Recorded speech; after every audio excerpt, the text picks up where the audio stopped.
My name is Eric Broussard, and I'm the curator here at the Bryan Museum. I would like to thank the Tom Lea Institute and its executive director, Holly Cobb, for partnering with us for this lecture.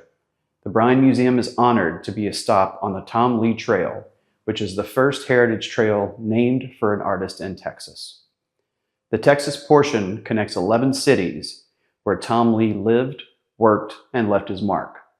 2024 also marked the launch of the Tom Lea Trails mobile site, where you can learn about each of the Texas sites and the additional 8 sites in New Mexico and northern Mexico. Now, without further ado, it is my pleasure to introduce our speaker, a 6th-generation Texan, preservationist, historian, and founder of the Bryan Museum, Mr. J.P. Bryan.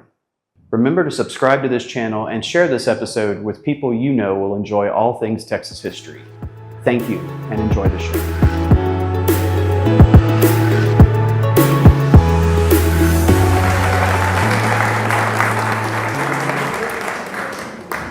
I gotta be honest with you, I don't even know why I'm here.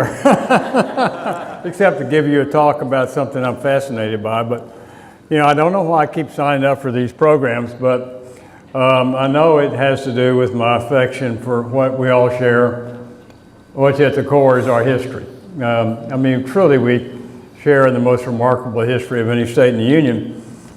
And I want to talk to you tonight about something that I came across quite by accident. And I think it's one of the great love stories in history. And if we think about love stories, there are certain elements that all seem to come together. Mostly they have released, like, let's say Antony and Cleopatra, or Romeo and Juliet, fictional, right, but nevertheless sort of descriptive of many others, all seem to have a tragic or somewhat tragic ending. Unfortunately, that one is part of what I'm going to talk about tonight. And my discussion is going to be around 3 very interesting individuals. All of them incredibly gifted as artists and writers.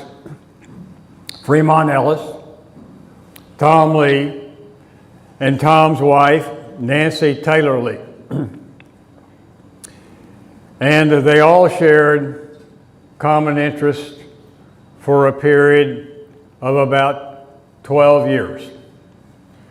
Now, if we look at our lives, I think all of us would agree we share in 3 things, in relational things, that are all to part of our lives in lesser or greater degrees.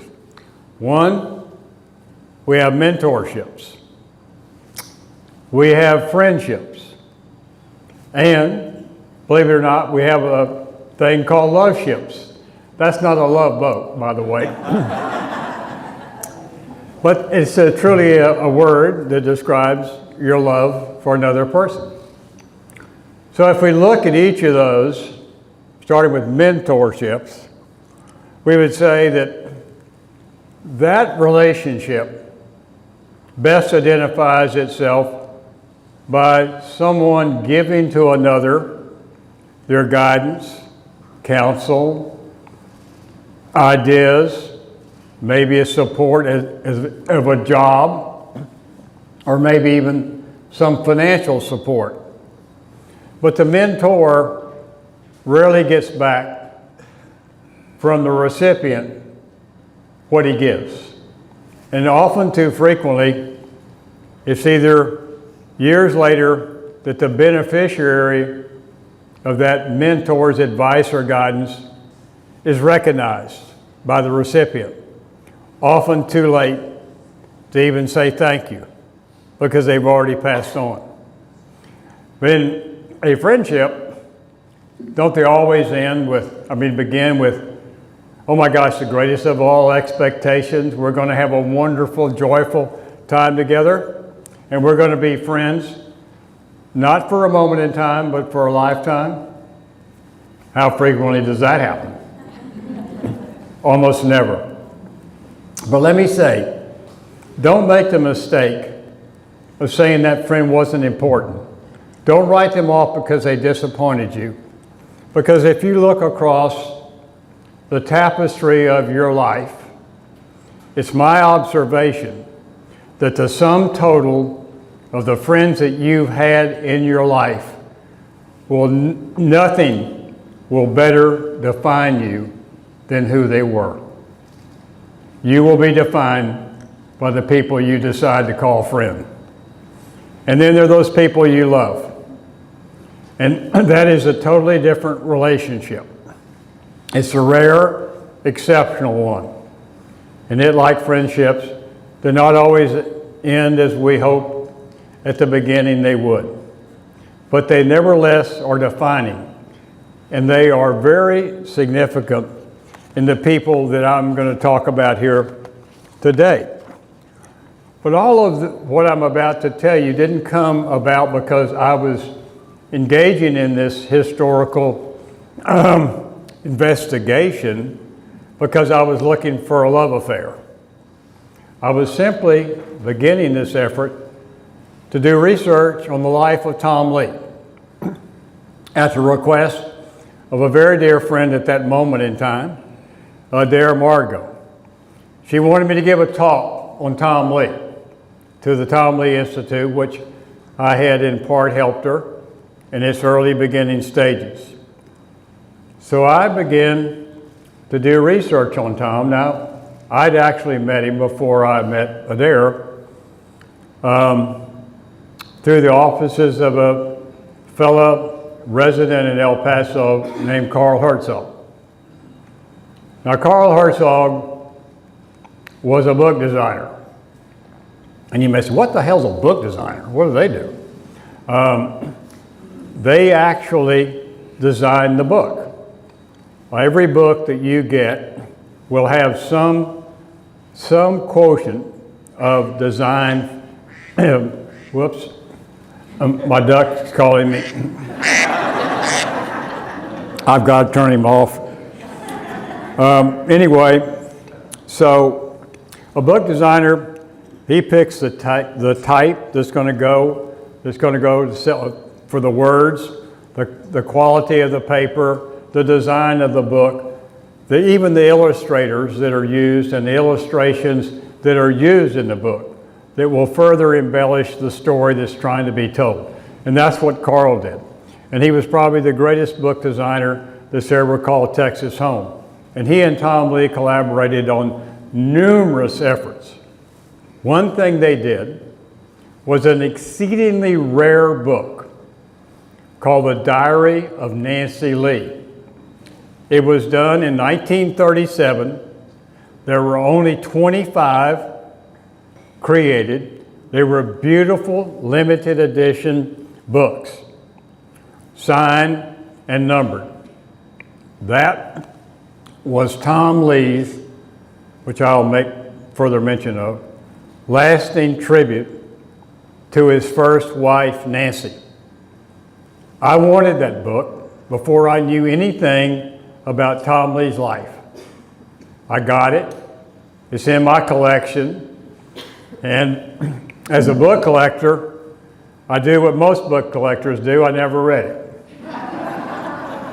By the way, if you're a book collector, you think that they would know immediately what the answer, but invariably, you'll have people come visit you and you'll walk in, say, your library, and they'll look at a wall or a room full of, say, 5,000 books, right? I will promise you, their first question will be, have you read all these books? And of course, your answer is absolutely not. Immediately identifying that person that they are not a collector. But my response is, no, I haven't read them. Most of them are rare because they weren't worth reading. Nobody bought them.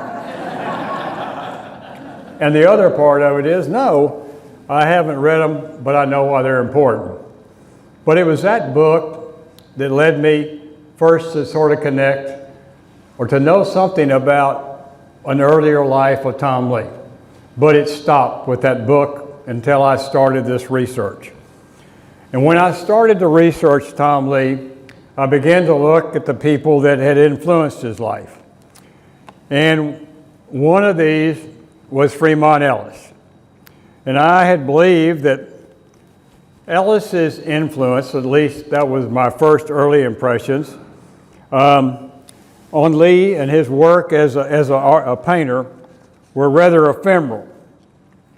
Mostly, I thought that it only prevailed on Lea as an empowerment for him to continue his effort. He would just be inspired by his work ethic and for the quality of what he did. But no, I learned over time that Ellis had a very profound influence on Lee's output throughout his adult life. There were two times when the lives of these immensely talented men intersected. The first was when Lea was a youth seeking direction on what he needed to fulfill his dreams of artistic accomplishment. Then later, they met when both men had skills to share in a more reciprocal relationship. The close encounter of the first time took place in Santa Fe. Now, Lea was just 15 years old and Ellis 10 years his senior. That's far too young to be a father figure, but too old to be the proper younger brother, but just the perfect age to be a thoughtful mentor and benefactor. Lea was in Santa Fe at that moment in time, accompanying his father on a business trip. And he went in search, as a 15-year-old boy, for a real painter in Santa Fe. Best to let Tom tell you the tale of his first meeting. This is what he said. He was headed up the road called the Camino del Monte Sol in search of the Los Cinco Pintores, 5 Pintores painters. Up this road, Camino del Sol, in search of these 5 painters. Well, they were all 5 artists who had built adobe homes in close proximity to the very top of the road. To locals, not at all impressed with their artistic swagger or attitude, referred to them as the 5 nuts in the adobe huts. They were Joseph Bakos, Walter Merck, William Schuster, and Wilfred Nash, all who later became quite famous artists. And the youngest, but by far the most talented of the 5, was Fremont Ellis. Now, they had formed a loosely drawn brotherhood of sorts, dedicated, at least in word, to being totally modern in style. Now, let's just look back to that period in time. We were just at the period where Impressionist art was about to have its impact. But we were going from realism of a Bierstadt or a Moran to which would be called realist, to modern, which was not Impressionist, but it was sort of between the two. And this was considered quite, a change, very contemporary. And so there were artists that were trying to become modern, so to speak. Well, this was a commitment that the young and talented Ellis would honor in the breach. I mean, he said he was a modern artist, but none of his realistic canvases ever testified to that.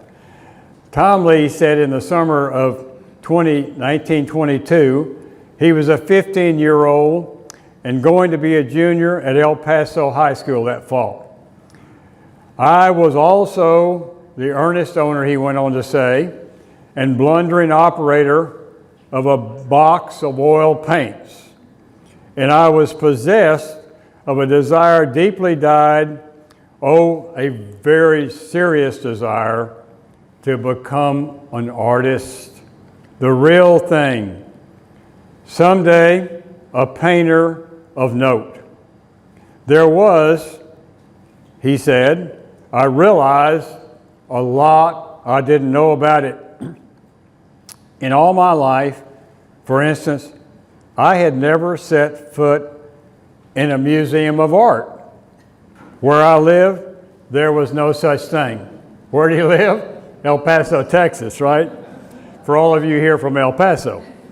I will quickly defend you by saying there is now a museum of art there, and a fabulous one, and by one that displays a beautiful painting by Tom Lea called Sarah in the Sunlight, which those of you who know Tom's work will recognize as one of his very most outstanding. Moreover, he went on to say, I have never yet had the privilege of meeting or talking to or being able even to see inside the studio of a real artist, a pro. Santa Fe was going to be my chance. I walked up to where there were no more houses, just open ground, speckled with pinon and cedar, sloping up to the pine-timbered Sangre de Cristo Mountains. And what a view. I stood across the road from the last house for a long time up there in the quiet, looking around. There was a shine, a silvery sort of radiance in air scented faintly with wood smoke, pinon, and cedar browse, warm in the sun. Suddenly a man with a hat came around the back of the house up there on the Camino. I can't remember exactly what I said, but it went something like this. He was wearing a flannel shirt, khaki riding pants, some scruffed up, laced up boots. His belt was long and hung down past his waist. He was built light, spry looking, flat bellied, and hardly any taller than I. Sure keen to be up here, I said, a little apologetic. With his brownish hair was long, noticeably combed in a pompadour, straight back over the top of his head. What brought you, he asked. He looked good-naturedly. The lady in the museum told me about the Los Cinco Pintores, and what's your name? I said, and he said, I'm Fremont Ellis. I live here. He indicated with his thumb. So you're one of the 5 painters, right? We exhibit together. Gee.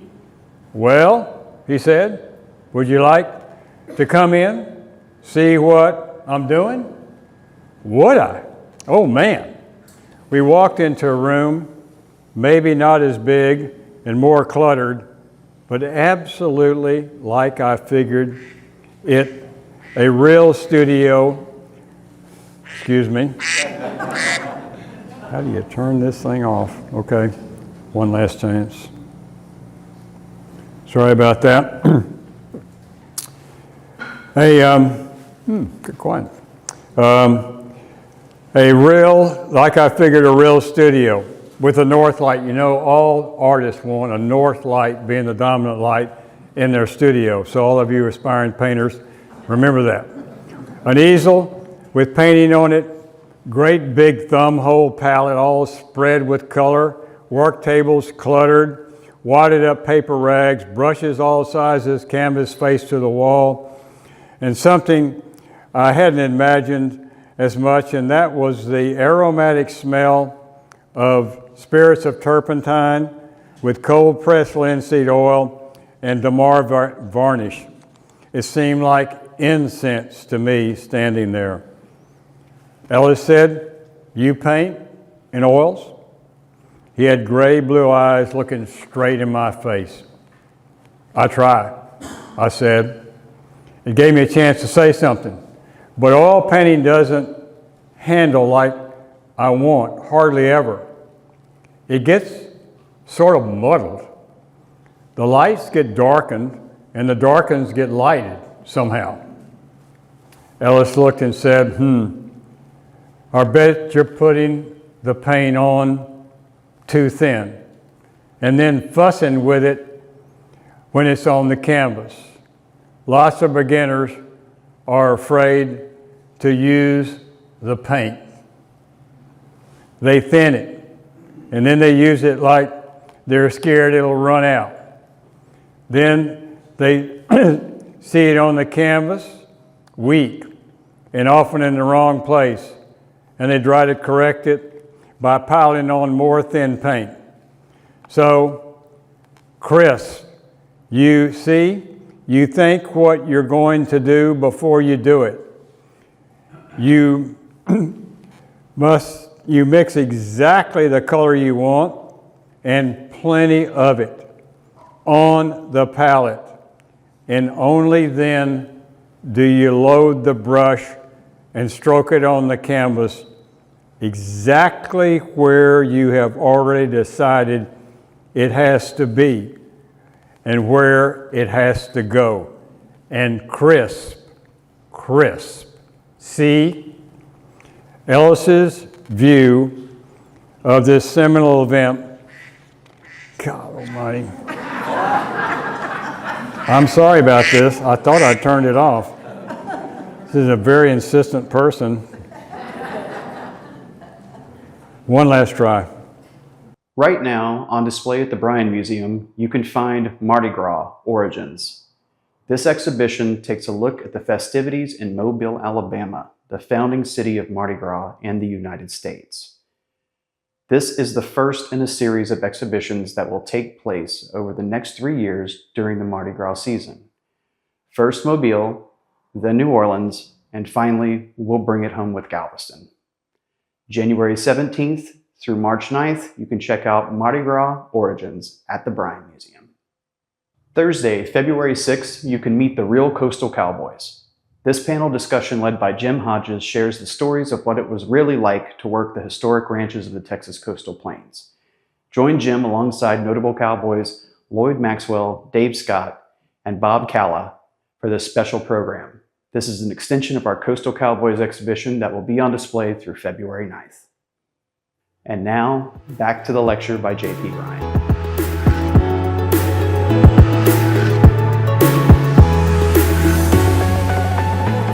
So, for Fremont Ellis, as I was saying, this was a seminal event.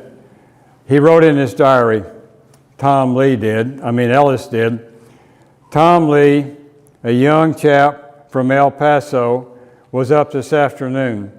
We had quite a nice time talking about painting. And Tom Lea, with the inspiration from Ellis, laid in his heart and on his head, was about to embark on a journey that would define him as one of America's greatest artists. Tom came back to Santa Fe the next 2 summers to his newly found mentor for guidance. Ellis treated him like an adult and fellow artist. Tom said it was a deeply felt experience for me, knowing this painter. Ellis recorded Tom's 2 subsequent visits in his diary with these entries. On July 30, 1926, by the way, let me stop here and say 2 things that I've discovered in this effort were, first of all, Fremont Ellis' family were still alive in Santa Fe. His grandson, Fremont, named after him, had Ellis's diary that he kept religiously for more than 50 years that covered the entire period of his connection and more with Tom Lea. An incredible help to what I'm discussing with all of you here today. And from that, I got access to things that Tom Lea had left behind at the Ellis home called San Sebastian. And Ellis's wife was from an extremely wealthy Santa Fe family who had land in and around Santa Fe. Today, the Hilton Hotel is on that property. But just a little insight for all of you, this was an incredible, and Ellis was a wonderful writer and noted well what he was seeing, what he was experiencing. Just like he could put on canvas what he saw, he could put on paper his life's experiences. And so, incredibly helpful book in trying to translate these experiences and these relationships to you, this audience today. So on July, Ellis remarked, "Tom Lea and a friend from El Paso called today."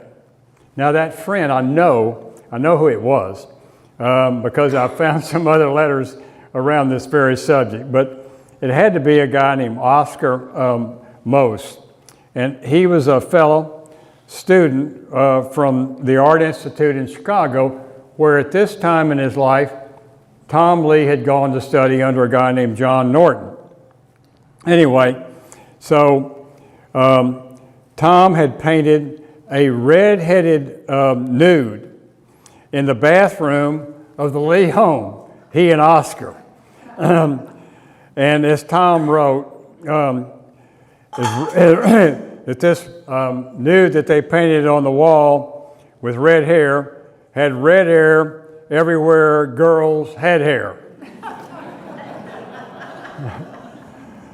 Tom's mother did not appreciate the humor of this artistic endeavor and made them remove it immediately. Tom, for his part, never made mention of his and Oscar's visit to Ellis in Santa Fe. Lea then later took his new bride, Nancy, on her first trip to the West in late October of 27 to meet his family, and included in that a trip to Santa Fe and a visit to Ellis on at least two different occasions. In November 2nd, 27, Ellis made the following entry in his diary. "Tom Lea and his new wife visited me today." On October 2nd, he wrote, "Visited the Lees and took them to dinner at El Matador." Both Ellis and Santa Fe would assert a special hold over Lea and his wife as they both lived and labored for the next 8 years in the urban confines of Chicago under the arduous inspirations of master muralist Norton. John Norton was at that time America's most noted modern muralist and was commissioned by companies all over the country. And by the way, painting murals is very physically arduous work. You have to get on a ladder frequently, get in awkward positions, so it's taxing and it's very challenging for a person, but both Norton and Lea, who was by this time his employee and not only just his student, were turning out some incredible murals. Many of them are in railroad stations, buildings all over the country that they still exist today. And Nancy, Lee's wife, also was a student of Norton, and she was a very accomplished artist, but also an incredible writer herself. So anyway, Lea, they worked there for 8 years, and Lea recalls Santa Fe, however, stayed special, with a grip on my soul during the 8 years I lived away from my native Southwest. One winter's day in Chicago, in a steamy heated studio on North Clark Street, 3 snow-crusted gray city blocks from an iced-over gray river, I whittled shavings, sharpening a drawing pen into an empty tin watercolor pan. I put a match to the little pile of cedar wood shavings, and it burned there in the quiet, a thin, poignant whiff of remembrance of faraway wood smoke, tinged faintly with pinon and cedar, warmed in the sun. Norton, knowing he was dying, told Tom and Nancy they should return to that part of the world that they held so dear in their hearts these many years and become their own artists. Lea made up his mind to go where his heart was, Santa Fe. 16 by 30, or 480 square feet, 10 feet high, but with a stunning view of the landscape. 300 degrees facing north, northwest, and northeast. Everyone who saw the site agreed the house had the finest view of any on the ranch. On March 2nd, 1933, the Lees moved in to their adobe house on Rancho Santa Fe, and Fremont Ellis had this to say: Tom and Nancy arrived and are now living in their new house. We couldn't be more pleased by their presence. Fremont's son Frederick had these remembrances. Ever since Tom had visited Dad at the Camino in 1925, Dad had greatly enjoyed Tom's company and their discussions on art and artists. So to Dad, especially the event of Tom and Nancy moving into their house on the ranch was one of the very important and happy moments in Dad's entire life. In short order, Mother also became very fond of Tom and Nancy, for they were a wonderful young couple. Tom and Nancy had moved to the land of enchantment, and their young lives were filled with the enchantment of both place and people. They were regular guests to the Ellis's home and attendees at Ellis's sponsored social gatherings with a collection of fellow artists who had been drawn to this place of San Sebastian. And they were all joined in a common bond by the Pied Piper of Appeal, Ellis himself. They, not unlike Tom, also built homes on Rancho San Sebastian. For Tom and Nancy, the 3 years at San Sebastian was a Camelot experience. Tom received a commission to do a large mural, and he wrote the crescendo of events of these treasured years, saying, "We shared happy times of the Rancho San Sebastian with the Ellis family, and the four of them have become close friends. The Wise and Lucinda and Nancy liked each other, and this strengthened the friendship between the Fremonts. And they were often at each other's dinner tables and at each other's workstations. They watched each other work and listened to what each other had to say about the things in general and matters of preference. Up there on the hill with a view in a land we believe enchanted, Nancy and I felt, we know that we have found the right place. We now know we are doing the right thing with our lives and with the work that enthralls us." Then their world imploded. Nancy was struck with an attack of appendicitis on the night of March 11th, 1934, and was taken to San Vincent's Hospital in Santa Fe and operated on the next morning. Fremont recorded in his diary, "Tom was very upset. 10 days later, she was still in the hospital owing to an infection in her stitches. By June 34, she was much better and back home. According to Fremont, she and Tom have built a dandy outside fireplace at their home, and it looked like things were perking up on the rancho.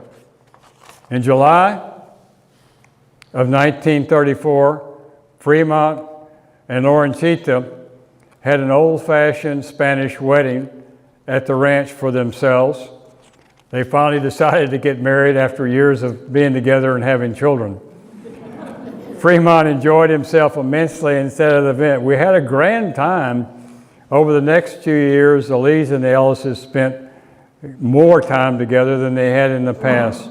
They went to movies and dinners, shared outdoor fires, and cared for and buried others' dogs. The Lees reciprocated the kindness of the Ellises by babysitting for the children on occasion, and Tom painted a beautiful fresco, which is preserved until today, headstone, for Lorenzita's deceased mother. He also sketched a great painting of Fremont in February of 1933 and carved a wooden sign for Fremont's studio. Tom gave Ellis lessons on painting portraits, and Fremont remarked, "Tom sure knows his stuff. He gave me some very good ideas about my efforts on trying to paint the human head, which I feel will be helping me greatly." Despite these happy times, however, Nancy seemed unable to heal. On March 3, 1935, nearly a year after her appendicitis attack, Tom sent Nancy to El Paso. Fremont wrote in his diary, "She does not seem to be able to get well. As soon as he can, he plans to send her back to Chicago. I hope they do not have to leave permanently, as I like them so very, very much." 5 days later, Tom left Santa Fe to join Nancy in El Paso, and Fremont lamented, "Poor Tom Lea left for El Paso. It made me feel blue as the devil." Nancy was to be operated on right away, and Fremont prayed for her recovery, saying, "From the bottom of my heart, I hope she pulls through, and this will be the last of her illness, and that they will come back to live at the ranch as they have come to mean so much to all of us." The operation in El Paso improved Nancy's condition for a time, and it seemed as if she and Tom might actually return to the rancho. Tom visited the Ellises in office and convinced them to come to El Paso for Thanksgiving. Fremont stayed with the Lees for a week and then returned again in December. Tragedy struck on April 1st, 1936. Nancy passed away. The infection had chased the life from her body at only 30 years of age.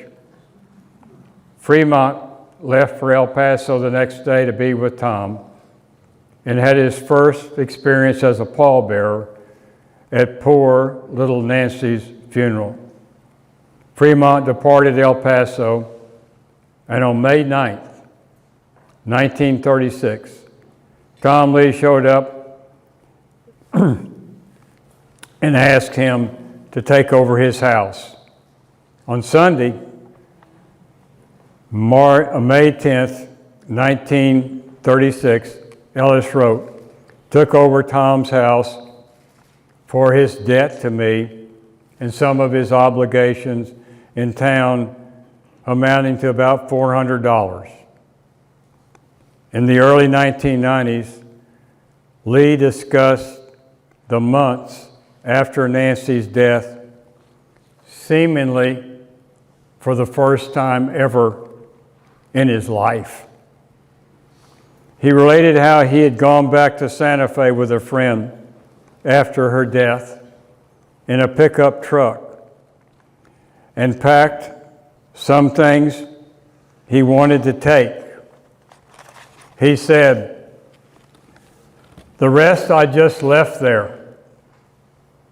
I left the key in the door and never went back. I've never been back since." This is a recording from him, by the way. In the recording, he goes on and says, the only way I could handle it was to I think this was the first time that I've ever, but this is something I don't like to think about. When I came back here to El Paso, why? I just forgot Santa Fe. I never saw Fremont Ellis again or anything. I started over. Santa Fe was, until this fatal event, the place where Tom's heart was. Nancy's death did not just break Tom's heart. It shattered with finality of a crushing mirror the hearts of those who had come to love Nancy and Tom. No one other than Tom was more affected than Fremont Ellis. Ellis's son recalled the aftermath of Nancy's death, saying that his father put it this way: "I understood the very sad situation for us and the Lees. Tom never wanted to live in their studio house again after Nancy died. As I remember, Dad said that Tom felt so bad that that his brother could not keep him from making a big pile of the various things he and Nancy had made, bought, and enjoyed together, and then burn them in a bonfire of vanities, as they should ever remind him again of his lost love." There's one thing.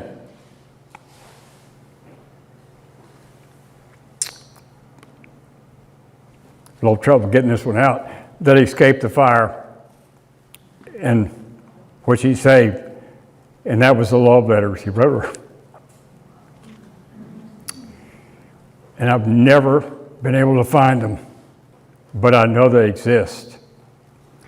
Anyway, his son went on to say, "We still have a few things that Tom left in the house as a partial payment for money he owed to Dad for the building, and perhaps some other things." Dad never got over this whole experience for Tom, for he really liked and admired them so much and loved to discuss art and other things with them.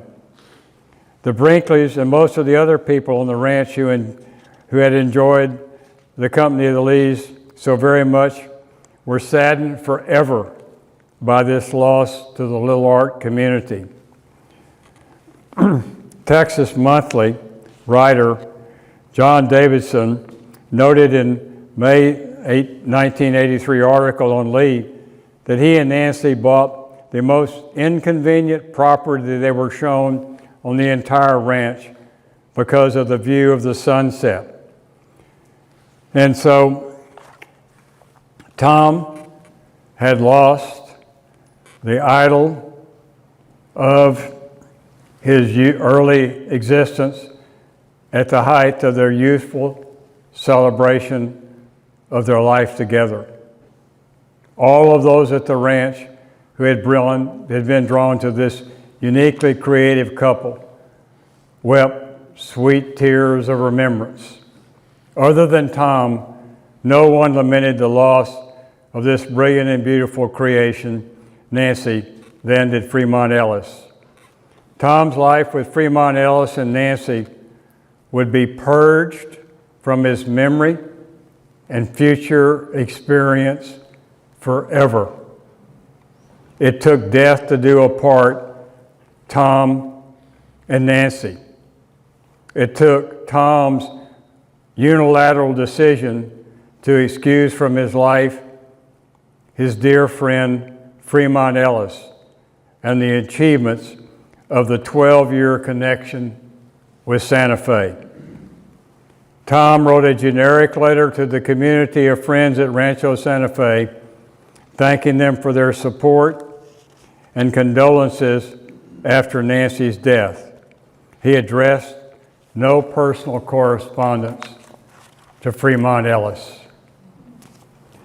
There is not another known word or letter written to or about Fremont Ellis by Tom Lea for more than 57 years after that event.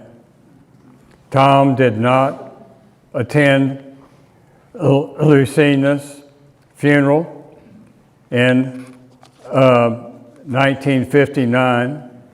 In 1974, he declined an offer to write a book about Fremont Ellis, and in 1985, he declined to attend Fremont Ellis's funeral. In his career as an accomplished writer, Lea avoided any mention or acknowledgement of the benefit of his time in Santa Fe. They are the lost years of Tom Lea. His eulogy and final kiss to dear Nancy was the publication of her notebook in 1937, exposing her transcendental insights regarding what Tom would need to do to achieve greatness as an artist. To Tom's credit, he fulfilled all her prerequisites. In a speech at SMU, the Southwest, it's where I live, Tom praised John Norton's role in his life over 4 pages, but devoted only 19 words to Fremont Ellis. He said, a friend in Santa Fe, a young landscape painter named Ellis, he helped us get planted. Finally, in 1989, he finally wrote a beautiful tribute to his deceased friend and mentor. The final confirmation of the total eradication of all things Santa Fe is the famous quote on Tom Lea's tombstone. I used to be very touched by these words, along with other Tom Lea admirers, most notably the President of the United States, George W. Bush, who has memorialized them in his acceptance speech as United States President.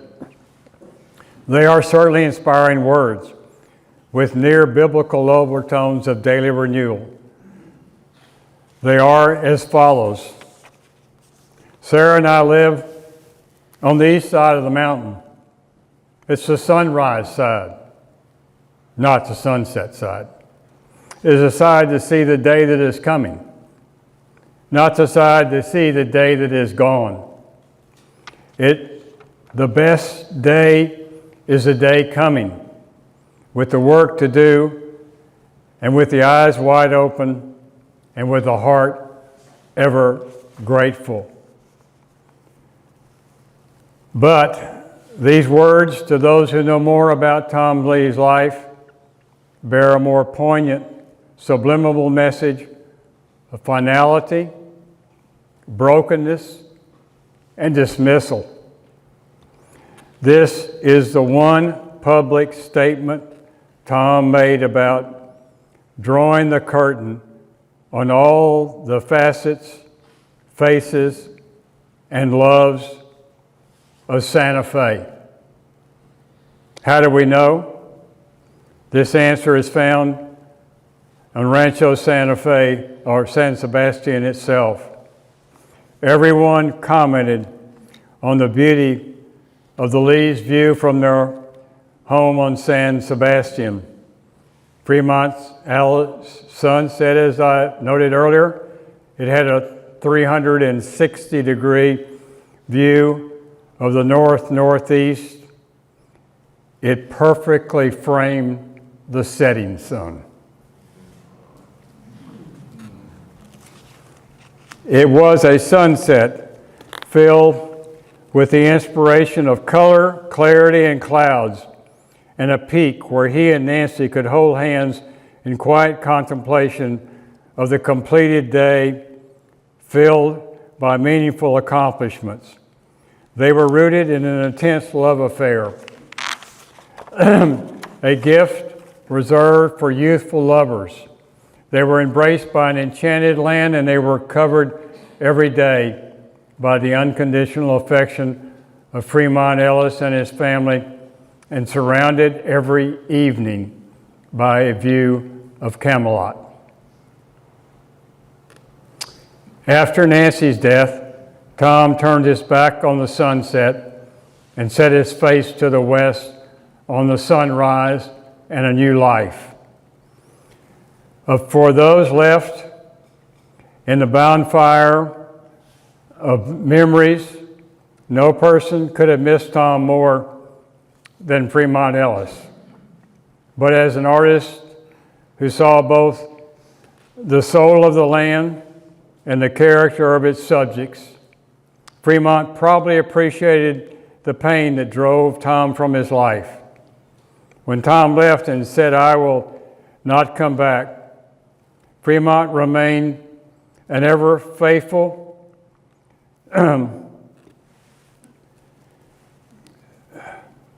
to his place, a silenced mentor and friend, ever anxious to see that dear face return again, but willing to release him from his hands into a new life and a new place. Ellis lived to see Lee's eventual fame, and went to his grave, I would think, proud to know that he had given his best to Lee's accomplishments. Though Tom left Nancy behind him in every part of his life, there was one place she would remain forever, and that was in his heart as the enduring love of his life. Thank you.